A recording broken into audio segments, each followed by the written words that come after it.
I'm Sarah Neoma. For our very first and very special episode of Grave Matters, we'll be exploring the final resting place of a woman whose mysterious ways and extraordinary gifts made her a living Ozark legend. Stories told of her have echoed down through time in the hills and hollers of the region I call home. I can't wait to share with you the fascinating life and lore of the one and only mountain maid of Roaring River, Miss Jean Wallace. Perhaps lending to the veil of mystery over Miss Wallace is the scarcity of verifiable documentation leading up to her arrival in the Ozarks. By all accounts, including her own, Jean was born on a pier at the foot of Canal Street in New York City on May 17th in the year 1851. Her father was supposedly a Scottish sea captain, and she claimed they were descended from the famous William Wallace so familiar to Scottish history. Though I was unable to secure a certificate of birth for Jean or find verifiable documentation of her parents' arrival in America, there are some interesting possibilities I was able to locate under the name and lineage of Wallace, including a Captain Wallace who recommended his son to service from West Point during the Civil War. Though the timeline would make sense, I could not confirm with 100% certainty that there's a connection to our Miss Wallace. What I have been able to verify is that Jean Wallace arrived in the Ozarks in the year 1892, accompanied by another lady by the name of Marie Olson, who was notably an early American theosophist and the first woman to undergo a theosophist cremation ceremony in the U.S. They became known as the Mountain Maids throughout the community of Roaring River. It's no surprise to me that they chose Roaring River to make their home. With its crystal blue spring, now confirmed as the deepest spring in the United States, its mysterious bluffs and hollers and unspoiled beauty, it to this day looks like an Ozark paradise. Regardless, at the turn of the century, it was also a place that provided no ease of living. This is perhaps what caused the departure of Miss Olson, who shortly after their arrival found herself returning north to Chicago, where she died in March of 1894. Her remains were interestingly sent back to Roaring River to be spread by her friends, leaving Jean Wallace as the sole mountain maid of Roaring River. Jean applied for her homestead application on Saturday, May 20th, 1899, which was confirmed by George Reed, C.A. Munsey, I.B. Preston, and E.C. Falk. Newspaper sources state that she had become well acquainted with the Reed family, who lived near Munsey's school, and that it was they who helped Miss Wallace in the construction of her first cabin at Roaring River. Remarkable woman that she was, the intrepid Jean carved out a living in her cabin on the hill, raising hogs and chickens and cultivating the land to meet her needs. Sources have stated that Jean was an attractive woman. With golden blonde hair she always kept combed neatly, and incredibly striking blue eyes. The bluest blue ever seen in the Ozarks. And of course, in her day, it sparked much curiosity as to why she was unwed. According to the daughter of George Reed, who had visited Jean often and become fond of her, Jean had once confided to her that she'd never married because she knew too much about the future, and was afraid of becoming some man's slave. Which leads us to the part of our story where history has become legend. Jean Wallace was said to have been born with an extraordinary gift of second sight. She'd relayed that she was from a lineage of people with the gift of clairvoyance, and that she only realized that her abilities were unusual from the age of 7, at which time her father William cautioned her to only ever use her abilities for good. Apparently, that's just what she did. The path to Jean Wallace's door at the cabin overlooking Roaring River was beat smooth by folks looking for counsel, lost items, or advice from beyond the veil.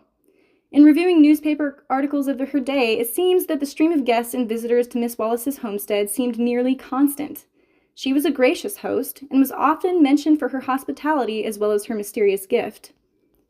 When World War I commenced, Jean left her mountain home to contribute to the war effort. Having been educated in New York as a nurse, she became mother for the soldiers' cottages at Camp Upton on Long Island for a period of 5 years. It was a career that Miss Wallace had previously departed from, supposedly due to the knowledge of the fate of her patients. During that time, though halfway across the country, Jean continued to show support and love to the folks back home in Berry County by sending money to the Red Cross and once even sending a new dress to her friend and neighbor, Ada Reed Tucker. In 1917, Jean wrote home to Mr. Reed to ask him to check on her homestead, informing him that she knew her cabin had been robbed and burned down. Though, having heard nothing of the sort and feeling skeptical, Mr. Reed did as Jean requested, and found that her cabin had indeed burned. Mr. Reed and a crew of other caring neighbors constructed a new cabin for Jean, which she returned home to immediately upon the signing of the armistice concluding World War I. Life resumed as normal for the Mountain Maid, as locals came to lovingly call her. She predicted the location of lost wallets, lost horses, dogs that had gone astray, counseled young people in affairs of the heart, and gave wisdom to any who climbed the hill to her humble door. She refused to use her gift for gain, much to the chagrin of revenue men during Prohibition who offered to pay her to reveal the location of moonshine stills on the mountain they were looking to bust, or gamblers wanting to gain an advantage. Nor did she suffer the company of those foolish enough to disbelieve her.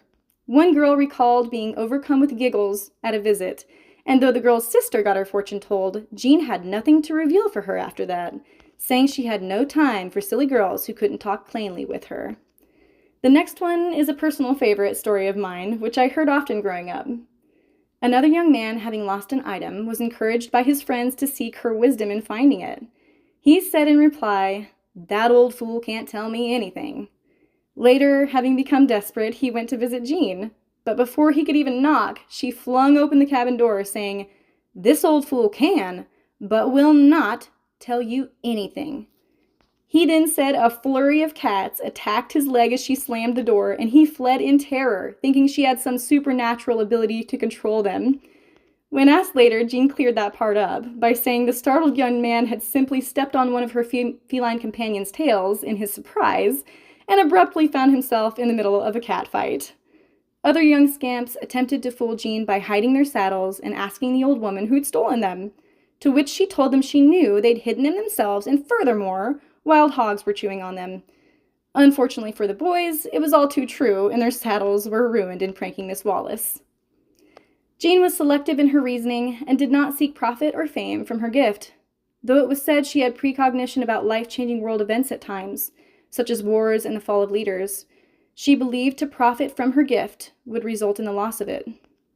It's no surprise that through her generosity, hard work, and kindness to all who darkened her door, Jean Wallace became a beloved figure in the Ozarks. As time progressed, the New Deal brought much change to Roaring River, as the government began a golden age of state park development. The CCC moved into the newly purchased beauty spot of Roaring River, and within a year of the dawn of 1933, 4,000 men were employed within a 40,000-acre area of Missouri to develop the land for public recreation.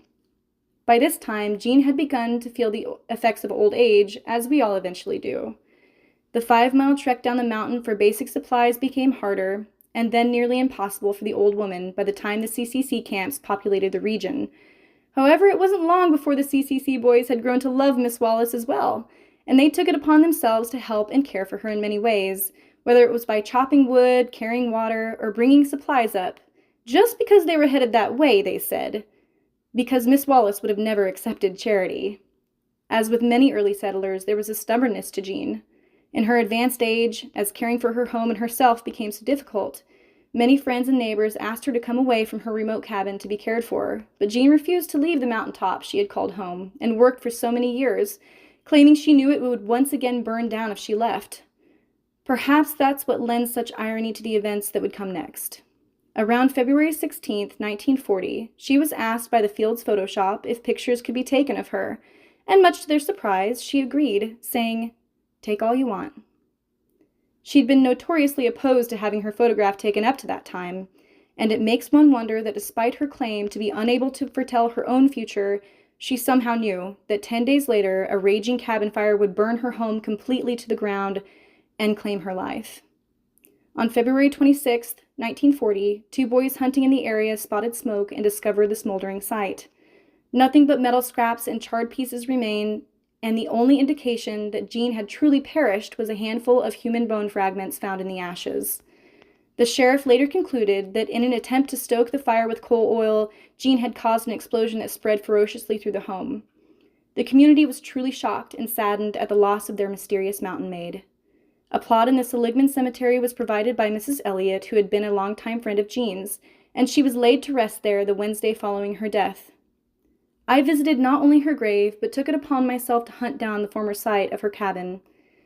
As I stood in a small clearing to the side of an old wagon road ascending the mountain, now overgrown with saplings and covered up with deadfall, I could truly feel a sense of what life was like for her. I could hear the chatter of birdsong, the wind stirring the leaves overhead, and not much else. To homestead here as a woman at the turn of the century must have been a hard life in many ways. and it deepened my respect for the mystery woman even further to stand where she once stood and reflect on the relative ease of my own life.